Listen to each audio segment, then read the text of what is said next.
नमस्कार दोस्तों, स्वागत है आपके अपने YouTube चैनल पर।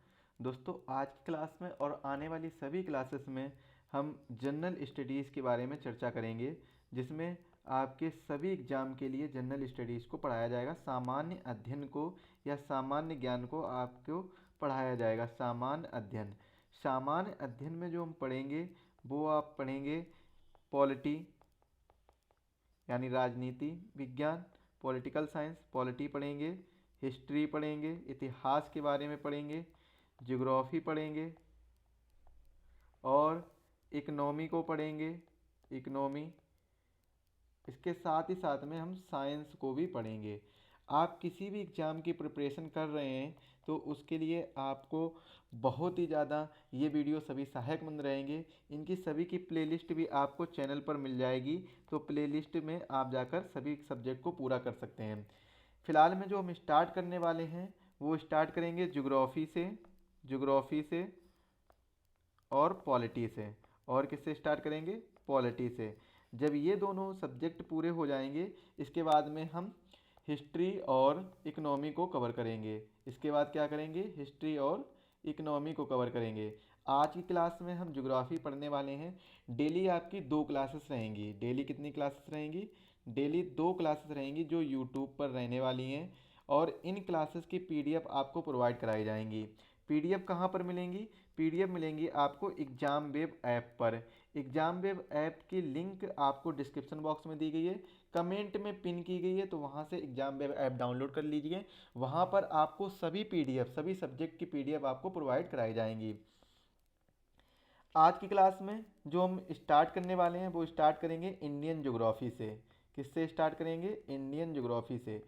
और आपको बता दें कि ये जितनी भी क्लासेस रहने वाली हैं रिवीजन क्लासेस हैं, तो यहाँ पर आपको नोट्स भी रिवीजन के हिसाब से ही मिलेंगे, जिससे आप रिवीजन कर सकें। तो हेडिंग क्या पड़ेगी? आप डाल लीजिए इंडियन ज्योग्राफी में भारत का भूगोल। भारत का भूगोल। तो भारत के भूगोल में हम जो सबसे पहले पढ़ेंगे वो पढ़ने वाले हैं परिचय के बारे में। किसके बारे में पढ़ेंगे? परिचय के बारे में पढ़ेंगे, यानी इंट्रोडक्शन के बारे में पढ़ेंगे कि क्या क्या भारत का परिचय क्या है, क्या अवस्थिति है इसकी, विश्व में क्या अवस्थिति है, इन सभी चीज़ों को हम समझेंगे। चलिए देखते हैं। तो सबसे जो पहला पॉइंट है जिसको हमें देखना है वो क्या है? पहला पॉइंट है विश्व में भारत की अवस्थिति। विश्व में विश्व में भारत की अवस्थिति। भारत की अवस्थिति। अवस्थिति।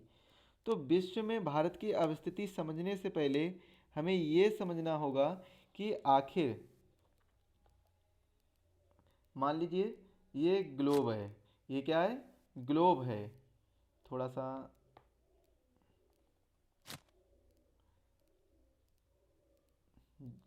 ये मान लीजिए ग्लोब है। इसके बाद में ये 0 डिग्री रेखा है। कैसी है? 0 डिग्री रेखा। यानी कह सकते हैं आप भूमध्य रेखा है। कौन सी रेखा है? भूमध्य रेखा है। भूमध्य रेखा। और इसके बाद में अगर एक रेखा और यहाँ पर खींच दी जाए, जिसे क्या कहेंगे? 23 सही 1/2 या 23 ½ डिग्री नॉर्थ। ये क्या है? ये कर्क रेखा है। ये क्या है? कर्क रेखा है। और ये क्या है? यहाँ पर एक रेखा अगर और खींच दी जाए इस तरीके से, तो ये कौन सी रेखा बन जाएगी? ये भी 23½ डिग्री साउथ बन जाएगी, जो कि क्या कहलाएगी? मकर रेखा। कौन सी रेखा कहलाएगी? मकर रेखा कहलाएगी।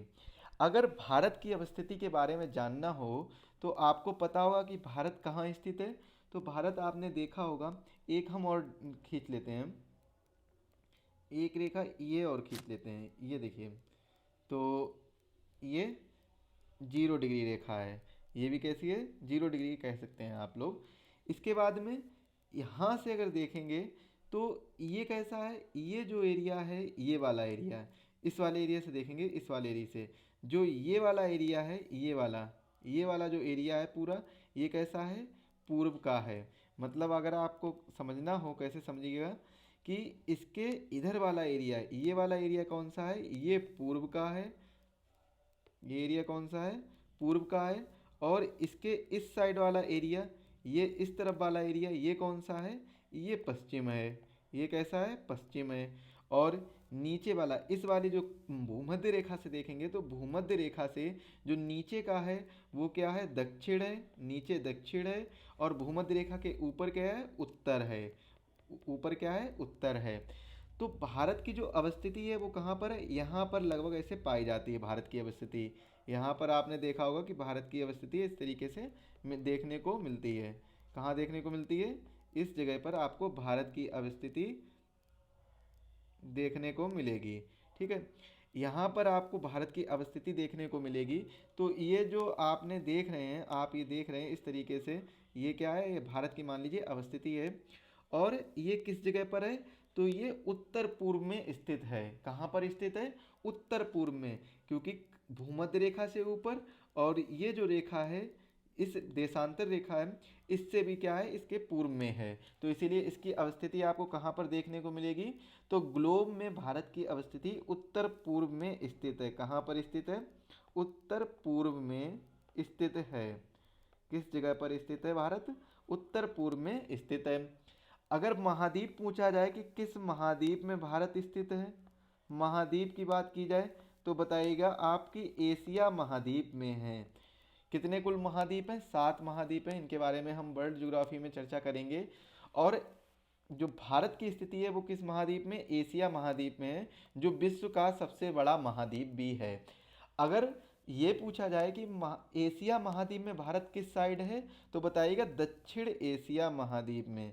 किस तरफ है, दक्षिणी एशियाई देश है भारत। वो कैसा है, दक्षिण एशियाई देश है, एशियाई देश। कौन, भारत।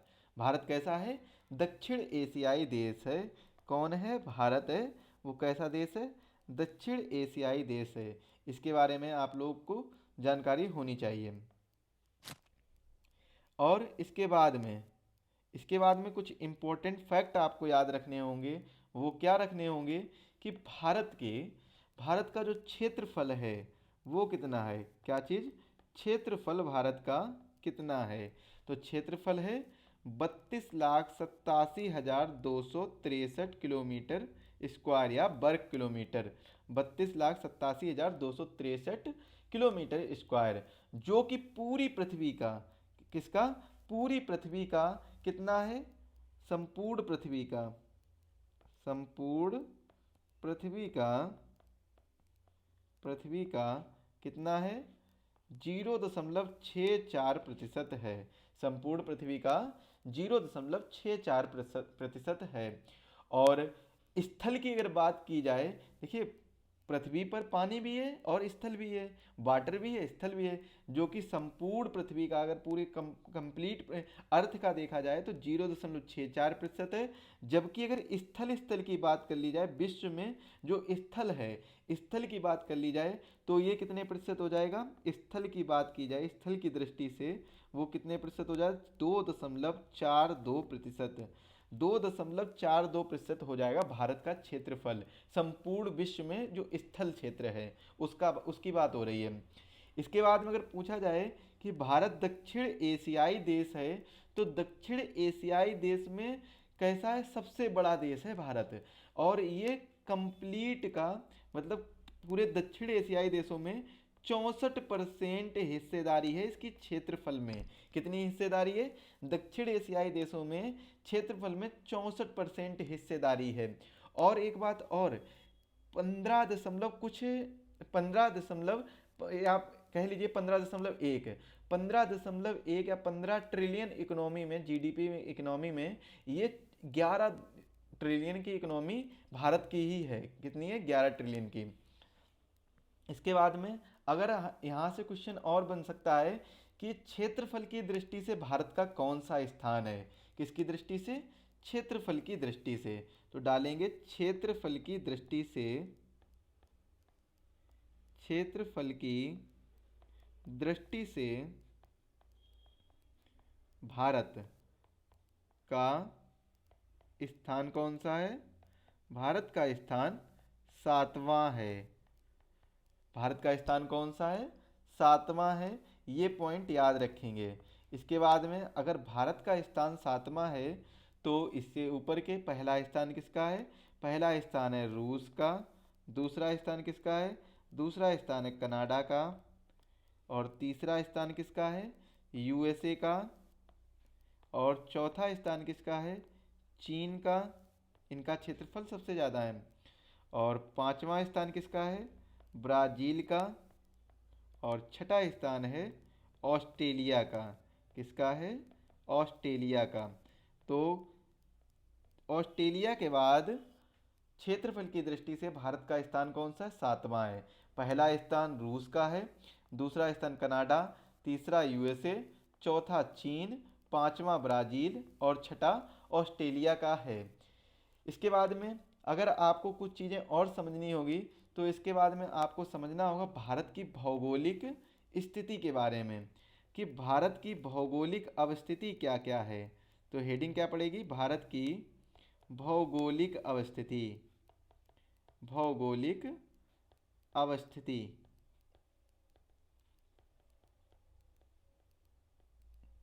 भारत की भौगोलिक अवस्थिति क्या है?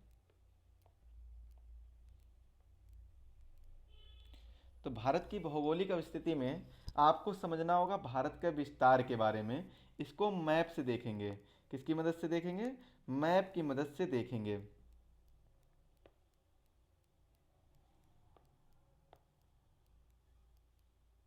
देखिए,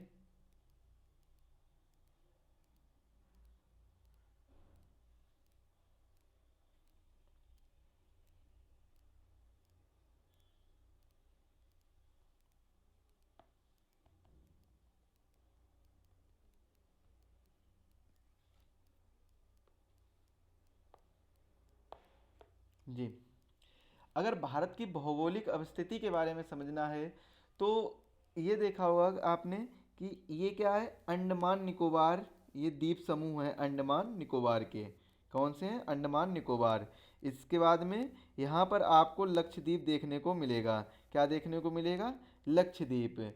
इसके बाद में ये देखिए, कंप्लीट आपको ये प्रायद्वीपीय भारत देखने को मिल रहा है। साथ ही साथ में ये अंडमान निकोबार और लक्षद्वीप पूरा संपूर्ण भारत देखने को मिल रहा है। अगर भारत के विस्तार की बात की जाए, किसकी बात की जाए? भारत के विस्तार की बात की जाए तो भारत का विस्तार यहाँ से देखिए, ये जो एरिया है ये इस एरिया से कितना है? 6 डिग्री 45 मिनट उत्तरी अक्षांश से। ये कितना है? 6 डिग्री 45 मिनट उत्तरी अक्षांश से। क्योंकि कैसा है, आपको जब ग्लोब देखा होगा तो ये क्या है? अक्षांश होते हैं, लेटीट्यूड होते हैं, और इस तरीके के जो होते हैं ये क्या होते हैं? लॉन्गिट्यूड होते हैं। ये क्या होते हैं? लॉन्गिट्यूड होते हैं। ग्लोब में ऐसे देखे होंगे आपने। तो जो ये अक्षांश है ये कौन सा है? 6 डिग्री अक्षांश है अंडमान निकोबार का। जबकि यहाँ पर अगर प्रायद्वीपीय भारत की बात की जाए, इस वाले भारत की प्रायद्वीपीय भारत की बात की जाए तो ये कितना हो जाएगा? 8 डिग्री 4 मिनट। 8 डिग्री 4 मिनट हो जाएगा। कितना हो जाएगा? 8 डिग्री 4 मिनट हो जाएगा। तो भारत का जो विस्तार है वो कितना है? 6 डिग्री 45 मिनट उत्तरी अक्षांश से 37 डिग्री, यहाँ तक इसकी बात हो रही है, 37 डिग्री 6 मिनट।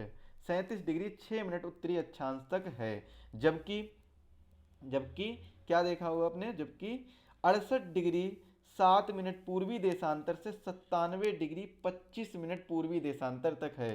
तो इसको आप लोग नोट करिए। और यहाँ पर जो ये देख रहे हैं आप, तो ये सब क्या है? यहाँ से जो कटेगा वो क्या है? पूर्वी देशांतर हो जाएगा। वो क्या हो जाएगा? पूर्वी देशांतर हो जाएगा। जब भारत की बात की जाए तो अंडमान निकोबार से देखेंगे तो 6 डिग्री 45 मिनट हो जाएगा। और जब प्रायद्वीपीय भारत की बात की जाए तो यहाँ से आप कन्याकुमारी से देखेंगे। तो इसको नोट करेंगे, भारत के विस्तार में ही नोट करेंगे। हेडिंग क्या पड़ेगी? भारत का विस्तार। हेडिंग क्या पड़ेगी? भारत का विस्तार। तो भारत का विस्तार कहाँ से कहाँ तक है? भारत का विस्तार नोट करेंगे, 6 डिग्री 45 मिनट उत्तरी अक्षांश से। 6 डिग्री 45 मिनट उत्तरी अक्षांश से 37 डिग्री 6 मिनट उत्तरी अक्षांश तक, उत्तरी अक्षांश तक, अक्षांश तक। इसके बाद में 68 डिग्री 7 मिनट पूर्वी देशांतर से, पूर्वी देशांतर से, देशांतर से 97 डिग्री 25 मिनट पूर्वी देशांतर तक, पूर्वी देशांतर तक। यहाँ से ये आपको भारत का विस्तार देखने को मिलेगा। लेकिन जो ये पॉइंट है, ये 6 डिग्री 45 मिनट, ये कहाँ से लिया गया है? ये लिया गया है अंडमान निकोबार से। इसकी जो ये कहाँ से लिया गया? अंडमान निकोबार से, अंडमान निकोबार द्वीप समूह से लिया गया है। और वहीं अगर बात कर ली जाए प्रायद्वीपीय भारत का विस्तार, किसकी बात कर ली जाए? प्रायद्वीपीय, द्वीपीय भारत का विस्तार, भारत का विस्तार। तो प्रायद्वीपीय भारत का विस्तार ये कहाँ से कहाँ तक है? ये भी सेम रहेगा, केवल क्या चेंज हो जाएगा? 8 डिग्री 4 मिनट उत्तरी अक्षांश से, उत्तरी अक्षांश से, अक्षांश से। बाकी सब सेम रहेंगे। 37 डिग्री 6 मिनट उत्तरी अक्षांश तक, उत्तरी अक्षांश तक, अक्षांश तक।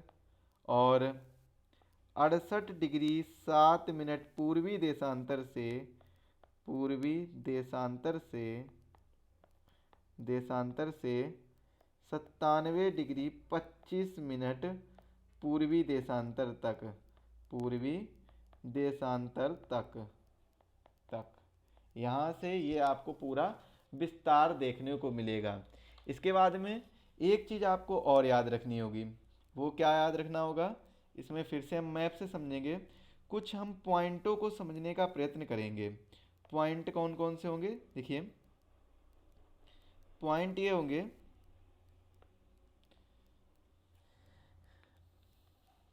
यहाँ पे आपको अगर दक्षिणी बिंदु पूछा जाए तो दक्षिणी बिंदु कौन सा होगा? दक्षिणी बिंदु, इसको नोट करेंगे, दक्षिणी बिंदु, दक्षिणी बिंदु। तो ये कौन सा हो जाएगा? Cap Comorin. कौन सा हो जाएगा? केप केमोरिन, या फिर आप कह लीजिए कन्याकुमारी, कन्याकुमारी। और कन्याकुमारी ये कहाँ पर पड़ता है? ये पड़ता है तमिलनाडु में। किस जगह पर पड़ता है? तमिलनाडु में पड़ता है केप कोमोरिन या कन्याकुमारी। ये कौन सा है? ये दक्षिणतम बिंदु है। ये कैसा बिंदु है? ये दक्षिणतम बिंदु है, केप कोमोरिन। इसके बाद में ये भारत प्रायद्वीपीय भारत का है। अगर संपूर्ण भारत की बात की जाए यानी दक्षिणतम बिंदु की बात कर ली जाए तो एक ये बिंदु पड़ता है। वो कौन सा पड़ता है? इंदिरा पॉइंट पड़ता है। कौन सा बिंदु पड़ता है? इंदिरा पॉइंट बिंदु पड़ता है। और ये कहाँ पर है? अंडमान निकोबार में है, जो कि ये दक्षिणतम बिंदु है। कैसा बिंदु है? दक्षिणतम बिंदु है, दक्षिणतम बिंदु, इंदिरा पॉइंट अंडमान निकोबार में पड़ता है। और इसे पहले किस नाम से जाना जाता था? पहले जाना जाता था इसे पिग्मेलियन पॉइंट के नाम से। किस नाम से जाना जाता था? पिग्मेलियन पॉइंट के नाम से, पिग्मेलियन पॉइंट के नाम से भी इसको जाना जाता था। ये चीज़ याद रखिए। और साथ ही साथ में इसे पार्सन पॉइंट भी बोला जाता था।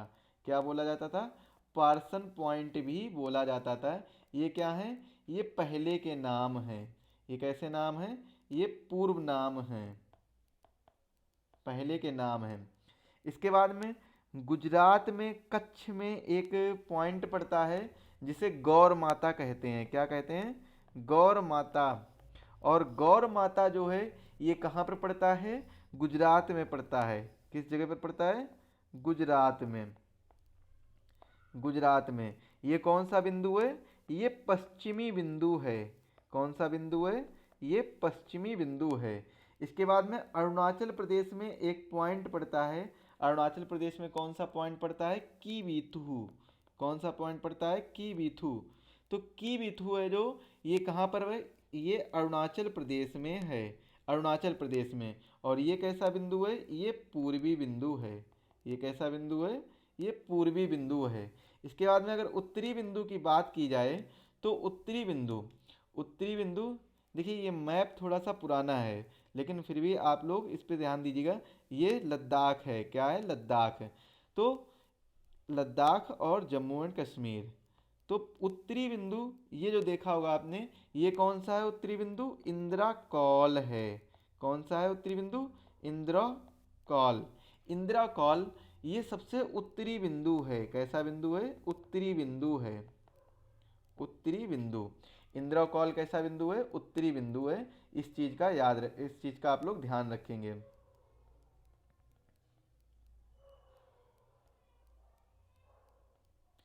चलिए आगे देखते हैं। अब कुछ समझने का प्रयास करते हैं। जैसे कि भारतीय उपमहाद्वीप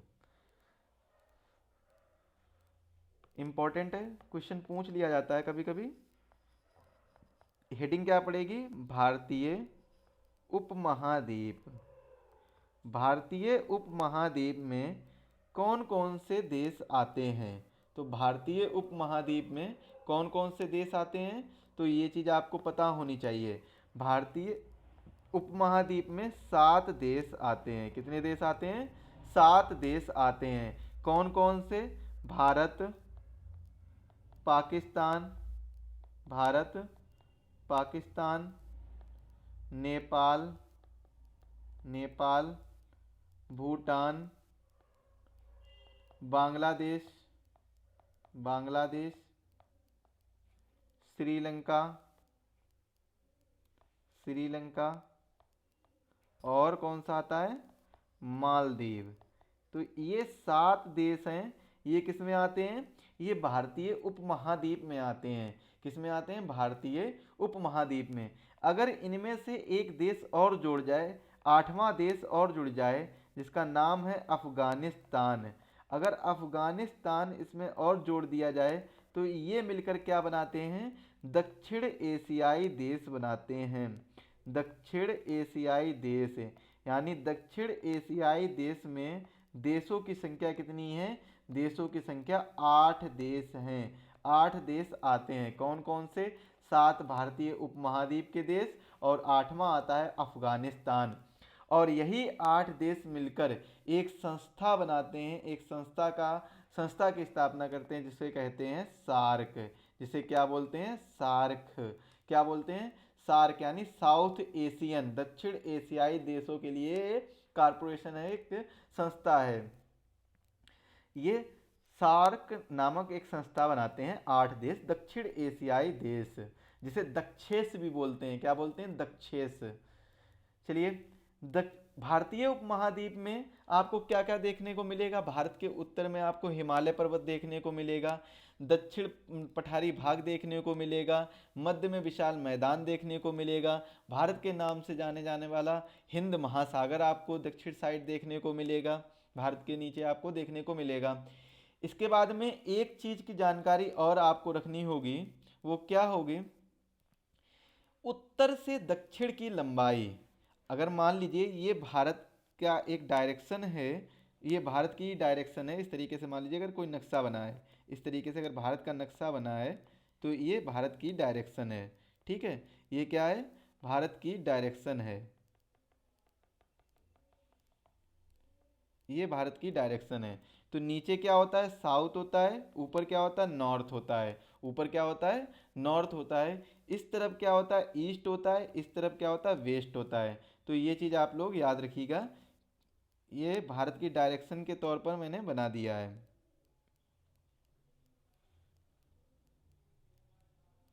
ठीक है, अब अगर क्वेश्चन पूछा जाए कि नॉर्थ से साउथ, एक मैप ऐड कर लेते हैं।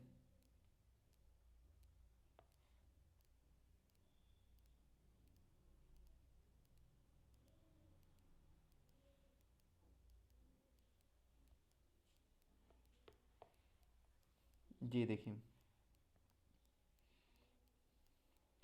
क्वेश्चन क्या पूछा जाए, अगर क्वेश्चन पूछा जाए कि इस जगह से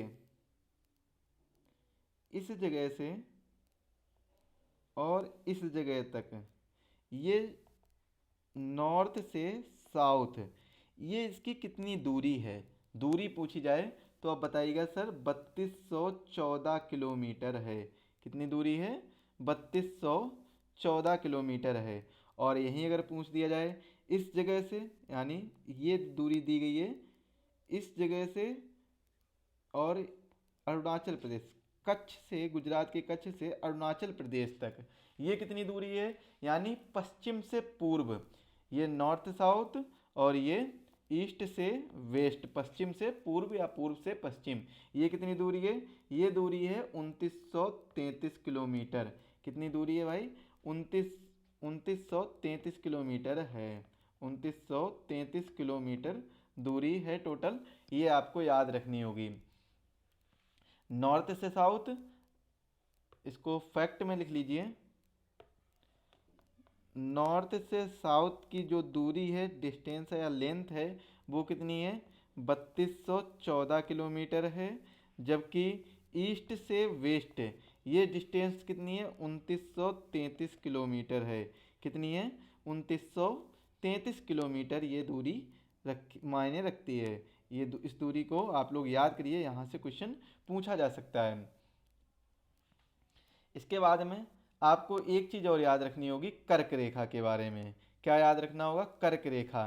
तो कर्क रेखा मैंने ग्लोब में बताई थी आपको, कितनी होती है? 23.5। ये जो रेखा है 23.5 डिग्री रेखा, नॉर्थ की जो उत्तर का जो क्या है, लेटीट्यूड है, यानी अक्षांश है, वो कितना है? 23 सही 1/2 या 23.5 डिग्री रेखा को ही क्या कहते हैं? कर्क रेखा कहते हैं। नॉर्थ लैटिट्यूड को ही कर्क रेखा कहते हैं। तो इसके बारे में हमें जानना होगा। तो इसके बारे में जानने से पहले आप लोग मैप में एक चीज़ समझिए। मैप में क्या समझेंगे? देखिए, कर्क रेखा भारत के किन राज्यों से होकर गुजरती है? तो सबसे पहले तो आप लोग कर्क रेखा के बारे में लिख लीजिए, थोड़ा सा हेडिंग डाल लीजिए। क्या? कर्क रेखा, कर्क रेखा, कर्क रेखा। कर्क रेखा में देखिए आपको कुछ पॉइंट लिखने होंगे। आपको पता है कि भारत का जो विस्तार है वो कैसा है? उष्णीय, उष्ण कटिबंध और उपोष्ण कटिबंध, दोनों प्रकार के कटिबंधों में पाया जाता है भारत का विस्तार। कर्क रेखा यानी कितनी होती है? 23 सही 1/2 डिग्री, यानी 23.5 डिग्री नॉर्थ लेटीट्यूड को ही क्या कहते हैं? हम कर्क रेखा बोलते हैं। क्या बोलते हैं?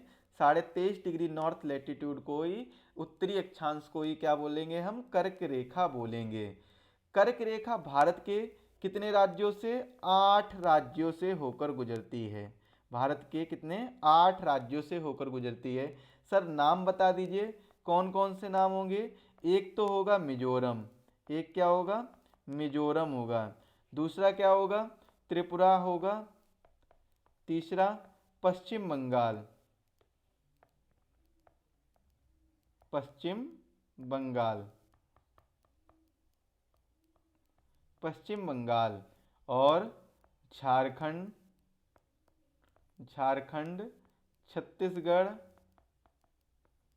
छत्तीसगढ़। इसके बाद में मध्य प्रदेश, मध्य प्रदेश, राजस्थान, राजस्थान और गुजरात। और कौन सा होगा? गुजरात। तो इन 8 राज्यों से होकर भारत में कर्क रेखा गुजरती है। जैसे कि इसमें देखिए, यहाँ से मान लीजिए ये कर्क रेखा गुजर रही है, इस जगह से देखिए,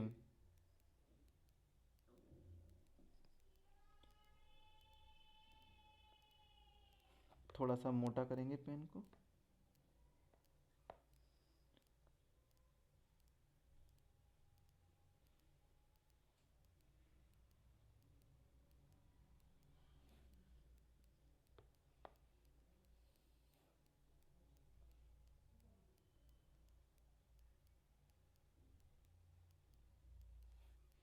ये कर्क रेखा है। क्या है ये? 23.5 डिग्री नॉर्थ लेटीट्यूड, ये क्या है? ये कर्क रेखा है। तो भारत में कितने राज्यों से? 8 राज्यों से होकर कर्क रेखा गुजरती है। अब वो 8 राज्य कौन कौन से हैं, एक बार नजर देखेंगे। 8 राज्य, 8 राज्य देखिए। तो एक तो ये हो जाएगा मिजोरम, एक कौन सा हो जाएगा मिजोरम, दूसरा कौन सा हो जाएगा ये त्रिपुरा, तीसरा कौन सा हो जाएगा पश्चिम बंगाल, चौथा कौन सा हो जाएगा झारखंड, पांचवा कौन सा हो जाएगा छत्तीसगढ़, मध्य प्रदेश, राजस्थान और गुजरात। इन 8 राज्यों से होकर कर्क रेखा गुजरती है। तो सबसे पहले मिजोरम, त्रिपुरा और वेस्ट बंगाल, झारखंड, छत्तीसगढ़ और मध्य प्रदेश, राजस्थान, गुजरात। यहाँ पर एक चीज़ आपको और याद रखना होगा कि कर्क रेखा से एक नदी गुजरती है जिसका नाम है माहे नदी, या माही नदी भी कहीं कहीं लिखा होगा, माहे नदी। तो यह नदी कर्क रेखा को 2 बार इंटरसेक्ट करती है। कितने बार इंटरसेक्ट करती है? 2 बार। मान लीजिए ये कर्क रेखा है, यहाँ से मध्य प्रदेश से एक नदी निकली है माहे नदी, और ये इस तरीके से आकर कर्क रेखा को इंटरसेक्ट करेगी, फिर इसके बाद में यहाँ से वापस से इंटरसेक्ट करेगी कर्क रेखा को। तो इस तरीके से नदी निकलकर इस तरीके से जाएगी और राजस्थान गुजरात होते हुए जाएगी। तो ये कितना है, माहे नदी है, माहे नदी ये कर्क रेखा को 2 बार काटती है। कितनी बार काटती है? 2 बार। एक बार यहाँ पर इंटरसेक्ट करेगी, एक बार यहाँ पर इंटरसेक्ट करेगी। इसके बाद में जब आप एक रेखा और पढ़ेंगे, मानक समय रेखा, भारत की मानक समय रेखा। तो भारतीय मानक समय रेखा जो कि 82 से 1/2 पूर्वी देशांतर होता है, वो क्या होता है? मानक समय रेखा होती है, जो कि कितने राज्यों से होकर? 5 राज्यों से होकर गुजरती है। उत्तर प्रदेश, मध्य प्रदेश, छत्तीसगढ़, उड़ीसा, आंध्र प्रदेश। यहाँ से देखा होगा आपने, उत्तर प्रदेश, मध्य प्रदेश, छत्तीसगढ़, उड़ीसा और आंध्र प्रदेश, इन 5 राज्यों से होकर गुजरती है मानक समय रेखा। भारत की भारतीय मानक रेखा गुजरती है। फिलहाल में हम यहाँ पर एक पॉइंट और नोट करेंगे। वो क्या नोट करेंगे? 8 राज्यों से होकर गुजरती है, लेकिन इनमें से 2 राज्य ऐसे हैं, एक राजस्थान, राजस्थान, और दूसरा कौन सा है? त्रिपुरा। दूसरा कौन सा है? त्रिपुरा।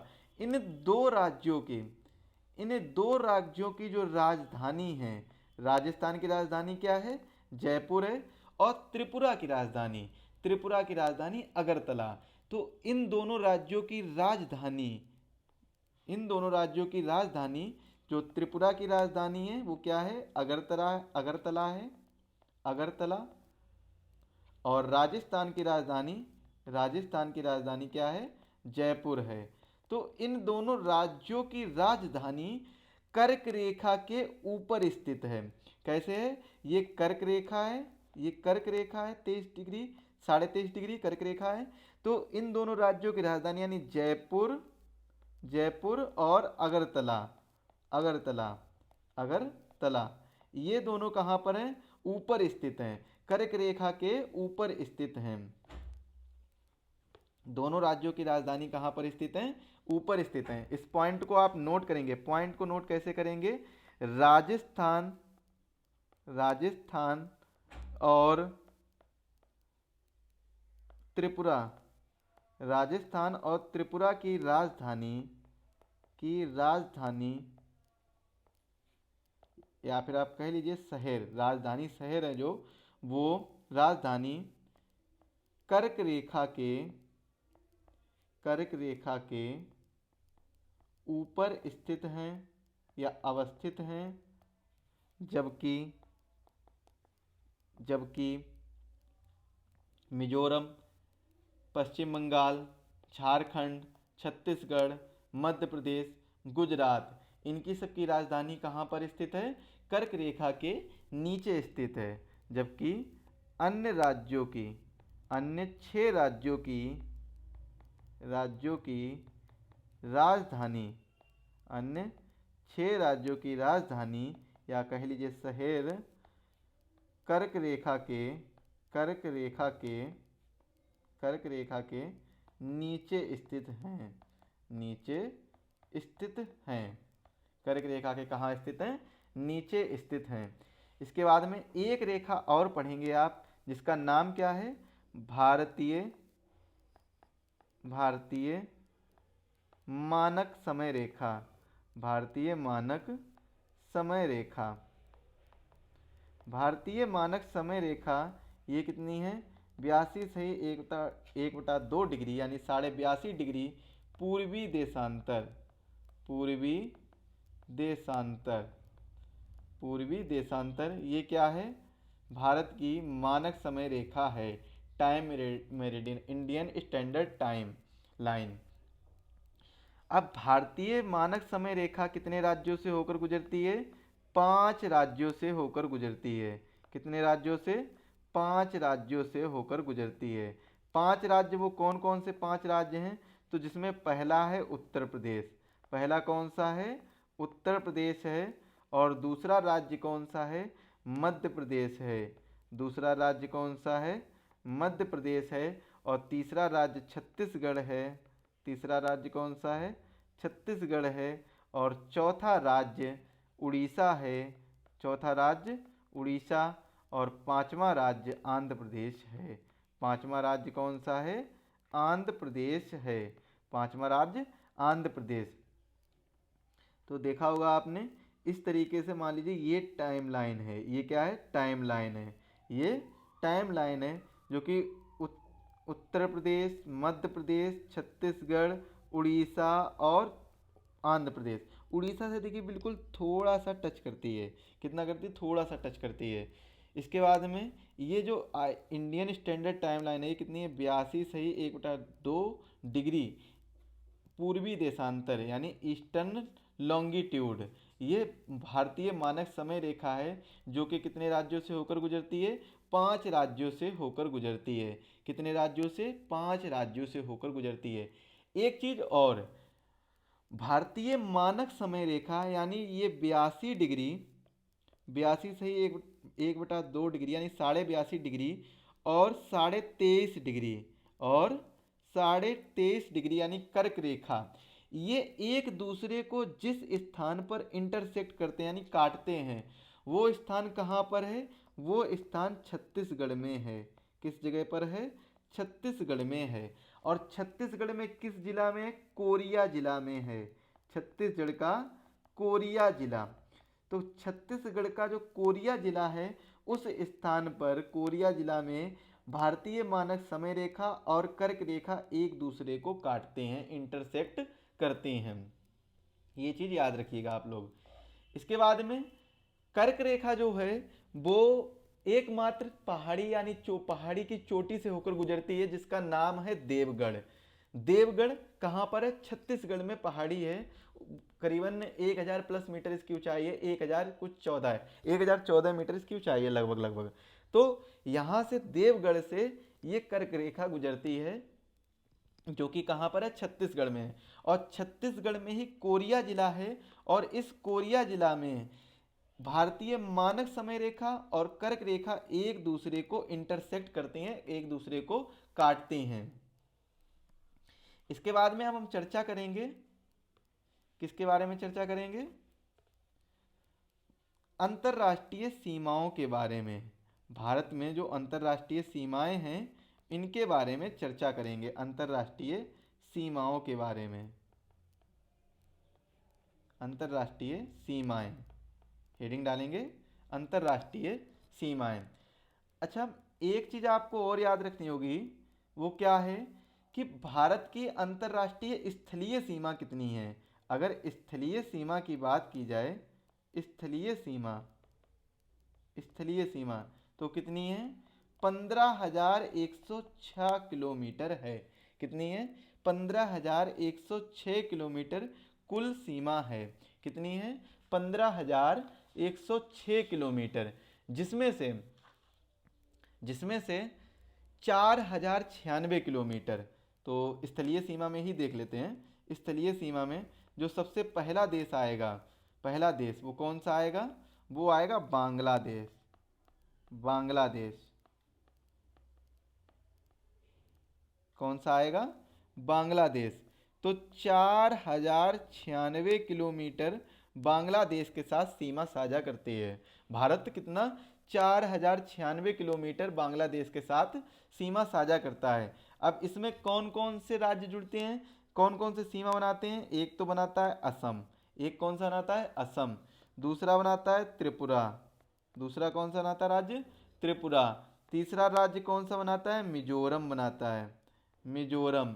इसके बाद में पश्चिम बंगाल, पश्चिम बंगाल, पश्चिम बंगाल सबसे ज़्यादा सीमा बनाता है बांग्लादेश के साथ, लगभग 2217 किलोमीटर, लगभग 2217 किलोमीटर सीमा पश्चिम बंगाल बनाता है, और सबसे कम असम बनाता है। ये बनाता है सबसे कम, सबसे कम, और ये बनाता है सबसे ज़्यादा, सबसे ज़्यादा।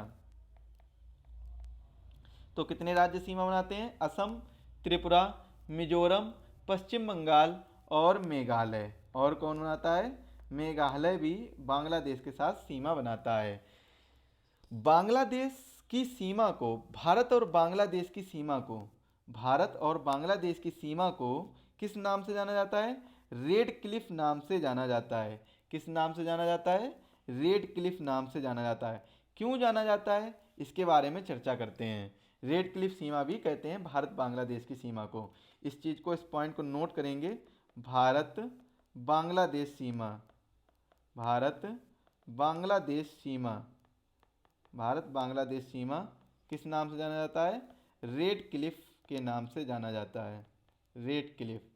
अगर पूछा जाए भारत पाकिस्तान सीमा, तो आप बताएंगे रेड क्लिफ। क्यों?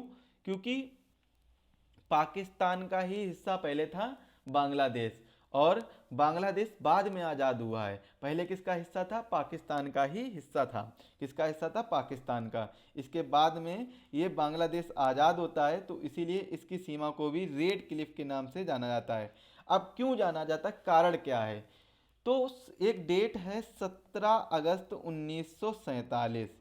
17 अगस्त 1947 को रेखा का निर्धारण किया जाता है। और कौन करते हैं? 17 अगस्त 1947 को रेखा का निर्धारण किया जाता है, निर्धारण किया जाता है। किसके द्वारा किया जाता है? द्वारा किया जाता है। किसके द्वारा ये किया जाता है? सिरोल, सिरोल रेड क्लिफ के द्वारा किया जाता है। सिरोल रेड क्लिफ के द्वारा रेखा का निर्धारण किया जाता है। कौन कौन सी रेखा का निर्धारण किया जाता है? भारत और पाकिस्तान। पहले तो पाकिस्तान ही था, और अब जाके अलग हुआ है, तब भी रेखा का नाम क्या है? रेड क्लिफ लाइन के नाम से ही जाना जाता है। भारत और पाकिस्तान रेखा का निर्माण किया जाता है, रेखा का निर्धारण किया जाता है, और बाद में भारत पाकिस्तान और भारत बांग्लादेश दोनों का ही, जो दोनों के बीच में जो रेखा साझा होती है, वो उसको क्या कहते हैं? उसको रेड क्लिफ के नाम से जानते हैं। किस नाम से जानते हैं? रेड क्लिफ रेखा के नाम से जानते हैं। किस नाम से? रेड क्लिफ रेखा के नाम से। एक बार हम मैप में सारी चीज़ें समझने का प्रयत्न करेंगे। देखिए, क्या समझने का प्रयत्न करेंगे? कौन कौन से वो, चलिए, ये आपको दिख रहा होगा,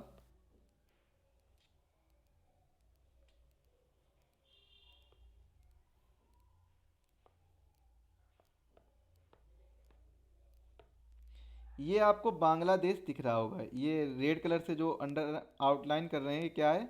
ये आपको बांग्लादेश नज़र आ रहा होगा।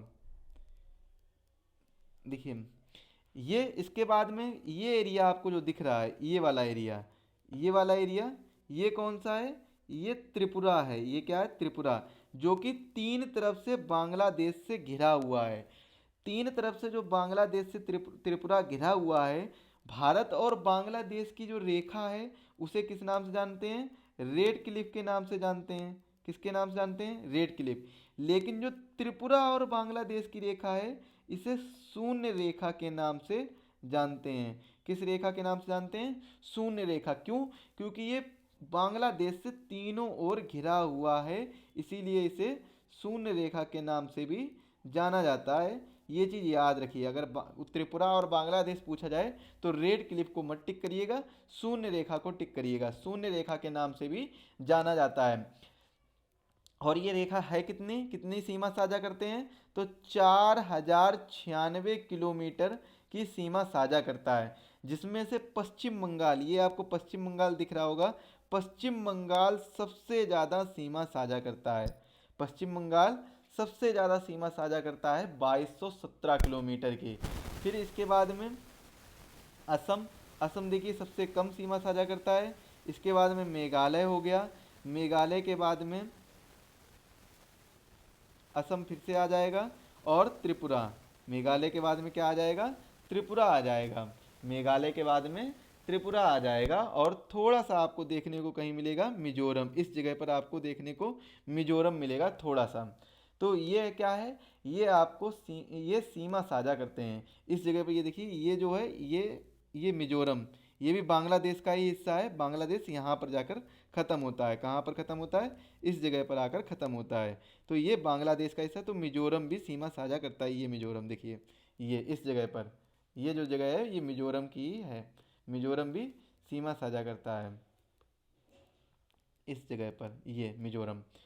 तो बांग्लादेश के साथ कितने राज्य हैं? असम हो गया, त्रिपुरा हो गया, मिजोरम हो गया, पश्चिम बंगाल हो गया और मेघालय हो गया, जिसमें से पश्चिम बंगाल सबसे ज़्यादा और असम सबसे कम सीमा साझा करते हैं। अब बात करते हैं अगली अंतर्राष्ट्रीय सीमा की। तो अगली अंतर्राष्ट्रीय सीमा कौन सी आएगी? चीन के साथ। भारत और चीन की सीमा आएगी। चीन के साथ कितनी? 3488 किलोमीटर सीमा साझा करता है। कितनी सीमा साझा करता है? 3488 किलोमीटर। अब इस रेखा को किसके नाम से जाना जाता है? मैकमोहन रेखा के नाम से जाना जाता है। मैकमोहन रेखा, मैकमोहन रेखा के नाम से जाना जाता है। अगर पूछा जाए कि कौन कौन से राज्य आएंगे, तो बताइएगा सर लद्दाख आएगा, लद्दाख। इसके बाद में हिमाचल प्रदेश, हिमाचल प्रदेश, और कौन सा आएगा? उत्तराखंड आएगा, उत्तराखंड, सिक्किम, सिक्किम, और अरुणाचल प्रदेश। और कौन सा आएगा? अरुणाचल प्रदेश आएगा। तो लद्दाख, हिमाचल प्रदेश, उत्तराखंड, सिक्किम और अरुणाचल प्रदेश, ये 5 राज्य हैं जो चीन के साथ सीमा साझा करते हैं। इसके बाद में इस रेखा का नाम मैकमोहन रेखा क्यों रखा गया है? तो इसका नाम मैकमोहन रेखा इसलिए रखा गया है, एक व्यक्ति हुए हैं जिनका नाम है हेनरी मैकमोहन। इन्होंने 24 और 25 अप्रैल 1914 में एक बैठक की, और इस बैठक के दौरान ही ये जो मैकमोहन रेखा भारत और चीन की रेखा के बीच में निर्धारण किया, और इसलिए इस रेखा का नाम मैकमोहन रेखा रखा गया है। तो मैकमोहन रेखा नाम कब रखा गया है? 24 से 25 अप्रैल 1914 को इस रेखा का नाम मैकमोहन रेखा नाम रखा गया है। इसके बाद में अगला देश या अगली सीमा रेखा किसके साथ बनाता है? तीसरे नंबर पर पाकिस्तान के साथ बनाता है। किसके साथ? पाकिस्तान के साथ। पाकिस्तान के साथ 3323 किलोमीटर की सीमा साझा करते हैं। कितनी सीमा साझा करते हैं? 3323 किलोमीटर की सीमा साझा करते हैं। इसको क्या रेड क्लिफ के नाम से जाना जाता है? किसके नाम से जाना जाता है? रेड क्लिफ लाइन के नाम से जाना जाता है इस रेखा को। पाकिस्तान और भारत की रेखा को रेड क्लिफ नाम से जाना जाता है। इसमें आपको 2 चीज़ याद रखनी होगी कि ये कितने इसमें राज्य हैं। तो राज्यों की संख्या बताइएगा। गुजरात, राजस्थान और पंजाब। गुजरात, राजस्थान और पंजाब, इन 3 राज्यों के साथ पाकिस्तान की सीमा साझा होती है। इसके बाद में 2 यूनियन टेरिटरी हैं। वो कौन कौन सी 2 यूनियन टेरिटरी हैं? जम्मू और कश्मीर, जम्मू और कश्मीर। और कौन सी हो जाएगी यूनियन टेरिटरी? और हो जाएगी लद्दाख। जम्मू और कश्मीर और लद्दाख, ये 2 यूनियन टेरिटरी हैं। कुल 5 राज्यों से पाकिस्तान की सीमा साझा होती है। इसके बाद में जो अगली सीमा आएगी उसका नाम है नेपाल। नेपाल के साथ भारत की सीमा साझा होती है, जो कि 1751 किलोमीटर की सीमा साझा की जाती है। कितनी की जाती है? 1751 किलोमीटर की सीमा साझा होती है। इसमें देखिए नेपाल और भारत की सीमा का कोई भी नाम नहीं है। इसके साथ में कितने राज्य? उत्तराखंड, उत्तराखंड, उत्तराखंड हो गया, उत्तर प्रदेश हो गया, उत्तर प्रदेश, बिहार, पश्चिम बंगाल, पश्चिम बंगाल और सिक्किम। और कौन सा हो जाएगा? सिक्किम हो जाएगा। तो जो बिहार है, बिहार के साथ में सबसे ज़्यादा, बिहार के साथ में सबसे ज़्यादा सीमा, सबसे ज़्यादा सीमा बनाता है, जबकि पश्चिम बंगाल के साथ में सबसे कम सीमा बनाता है। कैसी सीमा बनाता है? सबसे कम सीमा बनाता है। इसके बाद में 5वें नंबर की सीमा कौन सी आ जाएगी? 5 नंबर पर म्यांमार, म्यांमार। तो म्यांमार कितना है? 1643 किलोमीटर है। म्यांमार कितना है? 1643 किलोमीटर है। और म्यांमार के साथ कौन कौन से देश सीमा साझा करते हैं, इनको एक बार नोट करेंगे। कौन कौन से देश करते हैं? तो एक करता है अरुणाचल प्रदेश, एक कौन करता है? अरुणाचल प्रदेश करता है।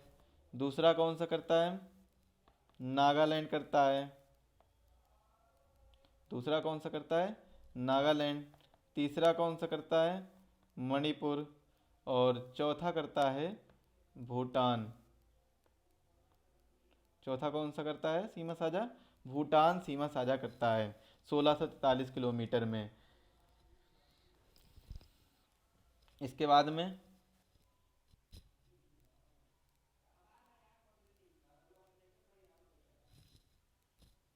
सॉरी, थोड़ा सा मिस्टेक हो गया, भूटान तो अलग देश हो जाएगा।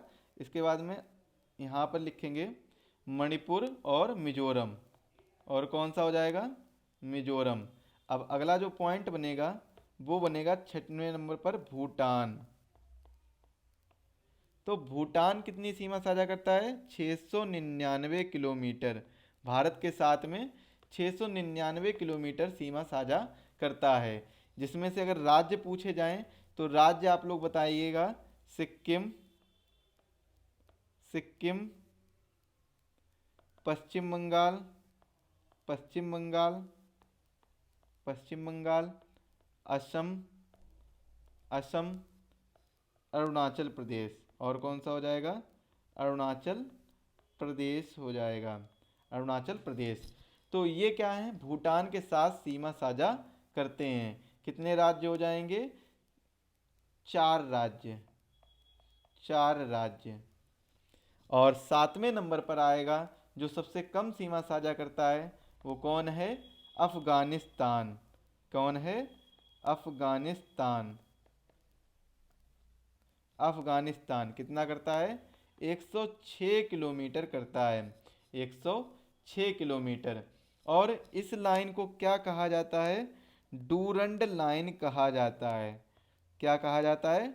डूरंड लाइन कहा जाता है। कब निर्धारित की गई थी? 18 नवंबर 1893 को निर्धारित की गई थी।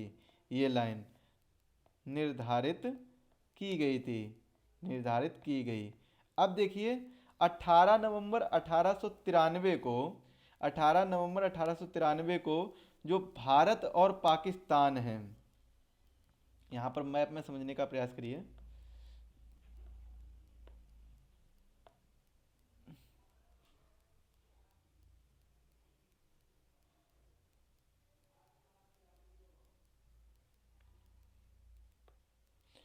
ये आपको दिख रहा होगा,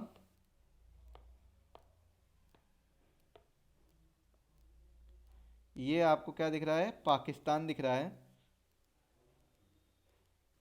इसके बाद में यहाँ पर आपको ये जो छोटा सा दिख रहा है ये एरिया, ये अफगानिस्तान का है।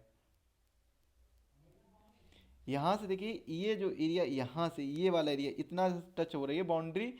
तो उस समय 1893 में ये पाकिस्तान और भारत एक ही था। कैसा था? ये पूरा भारत ही था। ये क्या था? पूरा, ये पूरा भारत ही था। तो 1893 में जो डूरंड थे, इन्होंने एक ये मीटिंग में गए थे और इस रेखा का निर्धारण किया था। भारत और अफगानिस्तान, किसकी रेखा का निर्धारण किया था? भारत और अफगानिस्तान रेखा का निर्धारण किया था। तो इसीलिए इस रेखा को क्या कहते हैं? डूरंड लाइन कहते हैं। ये वाली जो रेखा है, इस वाली रेखा को क्या कहेंगे? डूरंड लाइन कहेंगे, क्योंकि उस समय ये भारत का ही हिस्सा था, पाकिस्तान। और आज के समय में जो ये इतनी रेखा बसती है, जो करेंट टाइम में इतनी आपको जो स्पर्श होते हुए दिख रही है भारत में, तो ये किसके साथ है? ये डूरंड लाइन के नाम से भी इसीलिए से डूरंड लाइन भी कहते हैं। क्या कहते हैं? Durand line. और पाकिस्तान और अफगानिस्तान की जो ये रेखा है, इसको भी क्या कहते हैं? डूरंड लाइन कहते हैं। तो ये चीज़ आप लोग याद रखिएगा, इसे क्या कहेंगे? डूरंड लाइन कहेंगे।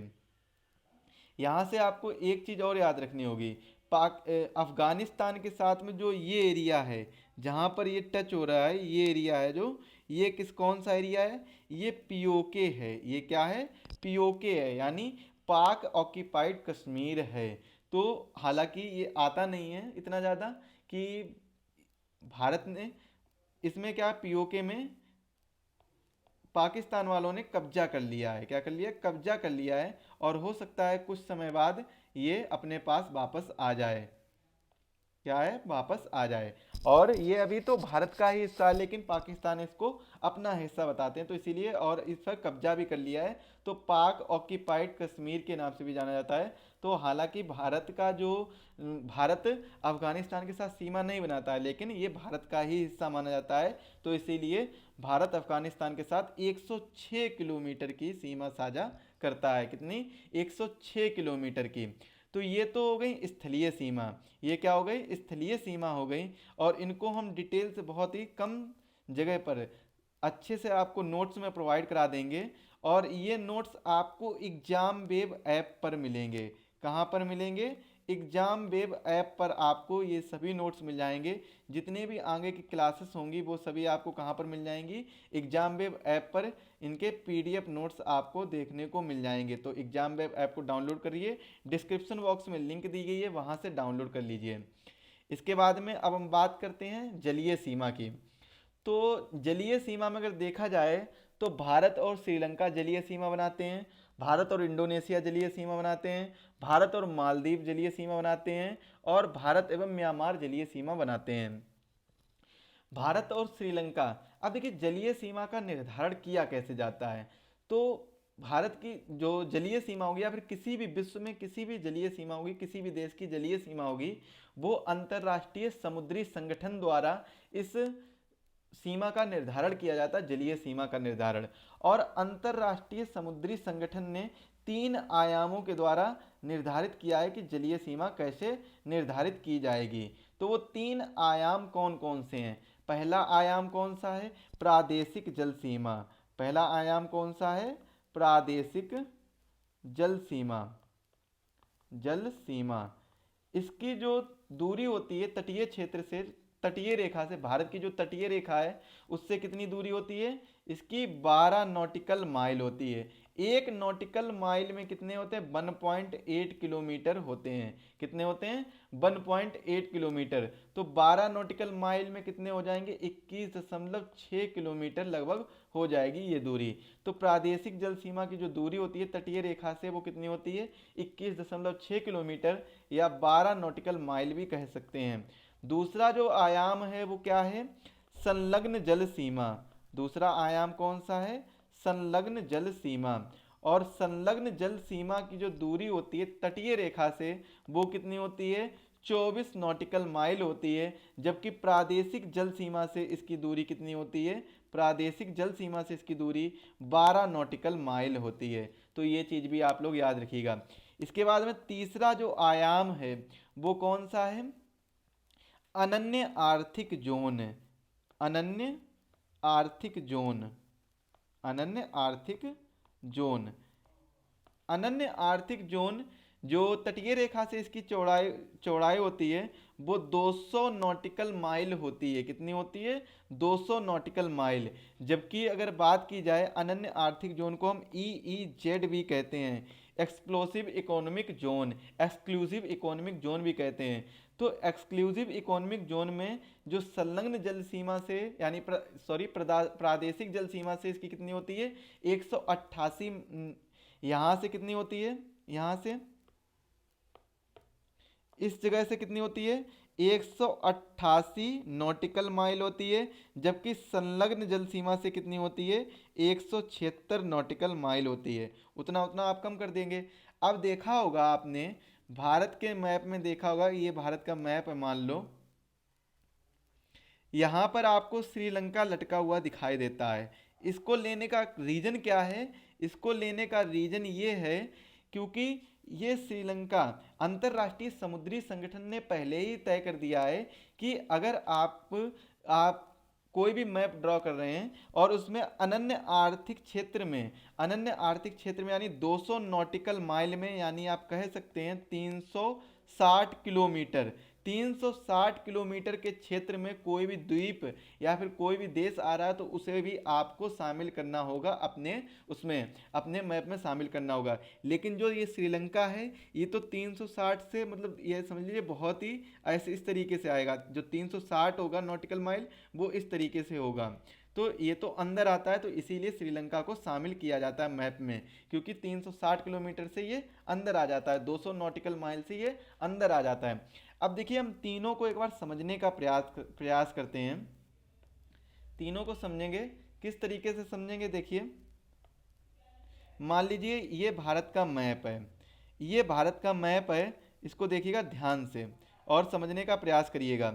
ये जो रेखा दी गई है, ये जो रेखा दी गई है ये कैसी है? ये तटीय रेखा दी गई है। यहाँ से ये जो आपको रेड कलर से दिख रही है ये कैसी रेखा दी गई है? ये भारत की तटीय रेखा है। कौन सी रेखा है? तटीय रेखा है।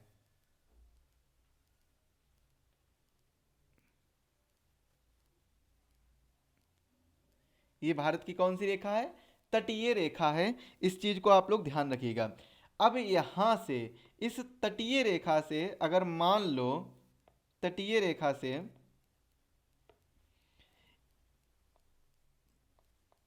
ये जो रेखा आपको दिख रही है, ब्लू कलर की जो रेखा दिख रही है, इस तटीय रेखा से एक रेखा और ये बनाई जाए तो इसे हम क्या कहेंगे? प्रादेशिक जल सीमा कहेंगे। क्या कहेंगे? प्रादेशिक जल सीमा कहेंगे। ये कितनी होगी? 12 नॉटिकल माइल। ये कितनी होगी? 12 नॉटिकल माइल। इसे हम क्या कहेंगे? प्रादेशिक जल सीमा।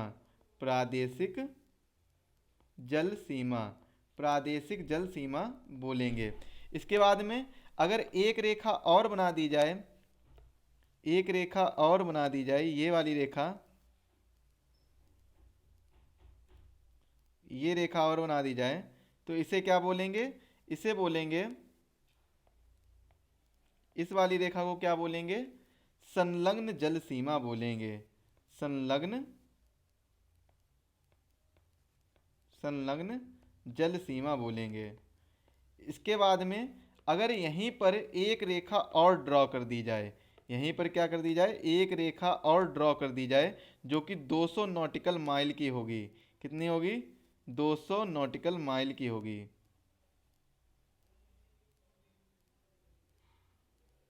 ये कितनी है? 200 नॉटिकल माइल की एक रेखा और ड्रॉ कर दी जाए तो इसे क्या बोलेंगे? EEZ बोलेंगे, यानी एक्सक्लूसिव इकोनॉमिक जोन बोलेंगे। इसे क्या बोलेंगे?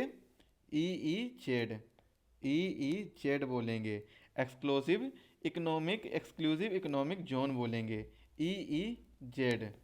तो इस रेखा को एक्सक्लूसिव इकोनॉमिक जोन बोलेंगे और इसी के अंदर श्रीलंका ये आ जाता है।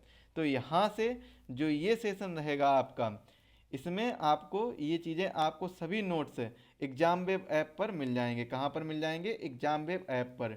डिस्क्रिप्शन बॉक्स में लिंक दी गई है, वहाँ से जाकर एग्जाम वेब ऐप को डाउनलोड करिए, वहाँ पर आप इन सभी PDF प्राप्त कर सकेंगे।